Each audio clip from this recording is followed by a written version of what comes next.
bâtiment da ngay ñëw tëb dal li ñuy wax tabax lu la neex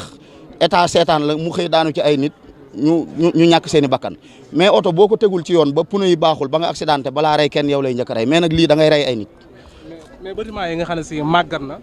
te nekk ci milieu bi ñu nekk nii yan taxawaay la ci kilifa. waaw mooy li ma la wax xam nga tey ministre bi yor wàllu commerce nee na formé na lu mat 1000 SENES yoo xam ne volontaire lañ dañuy xëy xool bitig yi ba xam suukar manqué na ba xam ñu ngi koy jaayee lañ ko war a jaayee ministre urbanisme bu defoon loolu te ñii nekk Mbàkke dañ ko war a yaatal te former leen parce que jéye ji lu ci ëpp Mbàkke lay xewee parce que nab bi il faut ñu sóoraale ko tamit am na ci loo xam ne xamuñu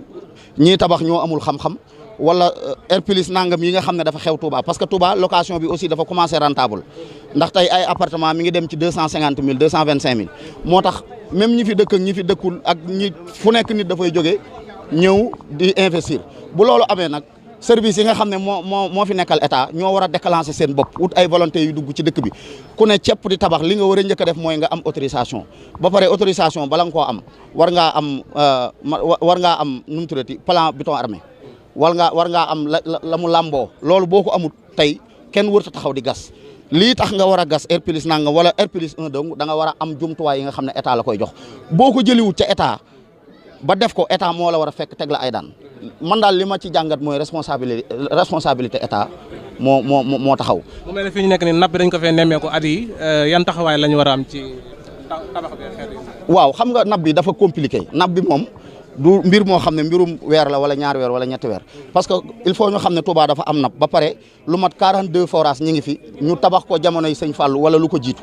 forage yooyu ci bëree bëri seen tuyau yi dafa dagg nekk ci biir ndox mi nekk ci biir kii bi forage yi tàkk te ndox mi war a génn dem ci nit ñi génnul kon day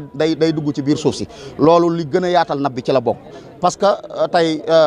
lu jëm ci wàllu assainissement bi kër yi da koo jiitu kon loolu li fi mën a am rek mooy modification waxuma la forage yi nga xam ne ay tuyau fonte la tuyau weñ yoo xam ne depuis dëkk bi commencé la woon yu ci bëree bëri tey normalatu dagg na xamoo fi mu dagg loolu li gën a menacé nab bi ci la bokk kon daal li xam naa ne daal service état yi tey ministre urbanisme tey taxawaay bi mu waroon a am bu ko amoon dama gëm naa ne mbir yi dina wàññeeku parce que buñ ci tegee kenn ay daan wala parce que nit ñi moom li jëm seen poste rek lañ xam waaye état sart bi mu teg su ci tegee ay daan yu rëy kenn du ko jéggi jëm feneen waaye Touba nag booy tabax da ngay ñëw rek xëcc sa maçon des fois sax maçon bi mooy doon ingénieur bi mooy doon architecte bi des fois sax nga gis ku ñëw naan tegal ma fii wanagak tegal ma fee saal ba fee ngay def néeg baak añukaay bi fii la xam nga loolu tabax dafa sérieux du ay caaxaan loo xam ne bala laa lor xam nga tey chantier yi eggul mënta lor borom da ngay jël ay nit ñoo xam ne tey seen yoon nekku ci dend ak yow ñu rey leen ci maale foro li ma gëm daal mooy nit ñi moom na leen état surtout fii ci Touba ministre urbanisme il faut mu xoolaat toogaayam te gën a yaatal liggéeyam comprendre nga baax li ma la wax tañ teg ay daan yu tar ci wàllu tabax bi tey bâtiment yi fi nekk te eggagut ñu xool ko buñ ko xoolee bu wër ta jàllate ñu arrêté ko sur le coup su waree jàll am këyit yam war a am ñu bàyyi ko mu continuer ñu yërëm sëñ Mountakha asalaamaaleykum wa rahmatulah. parce que man ay 3 heures la ma sama yaay woo téléphone. dama xanaa yëgoo na seen kër ga dafa daanu si sa kaw sa mère bi nag loolu moo ne moo si laa jógee.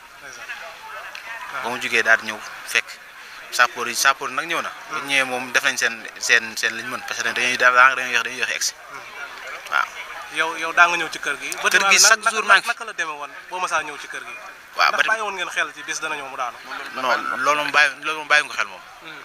loolu ñun bàyyi woon sax xool xel mais benn saa yu dama naa man tabax moom dëgër na de. tabax moom xanaa lii moom mos a daanu mais nag waaj doo yëg tamit jëm kaw. waaw dama la wax naan tabax moom dëgër na trop vraiment. waaw mais nag kenn xaaratu woon ne tabax bi dina daanu parce que man démb tax man saa yi may xëy marché nii lay jaar musuma bàyyi xel ne tabax bi dina daanu musuma ko bàyyi xel loolu musuma ko bàyyi xel te kër gi fii ay zinc moo ko tiimoon daanaka dëgërul ay zinc ñoo ko tiim mais maire bi nekk maire bu baax ba si paa bi mais paa bi borom këru maire bi sax ba mu fi jógee moom doom la ma def nga xam ne yaay sama doom yaay sama taaw yaay sama lépp. ne lii bu fekkante ne ay tabax yu bees ñoom ñooy daanu kon cela veut dire que tabax yi nekkuñu ci norme parce que ñun xam nañ ne tabax bu baax bu jaar yoon mën na def ay téeméeri at. man nag dama jàpp ne bu fekkoon loolu la ma alerté woon ne dañoo war a ut ay service d'urbanisme ñu jéem a xool nit balaa muy tabax mu am autorisation de construction respecter normes yi bu ko defee nag mu mën a nag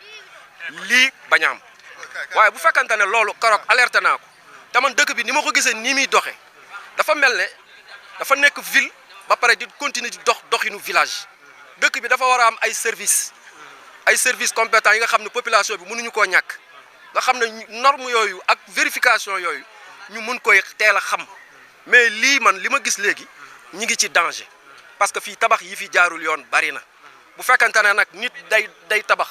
fu am ndox lu la neex tegle tabax yi di daanu ci suñu kaw te gisuñu ñu def benn acte pour jéem a faj loolu mu bañ fi amati man tiit naa man jàpp naa ne ñun kon ñu ngi ci danger.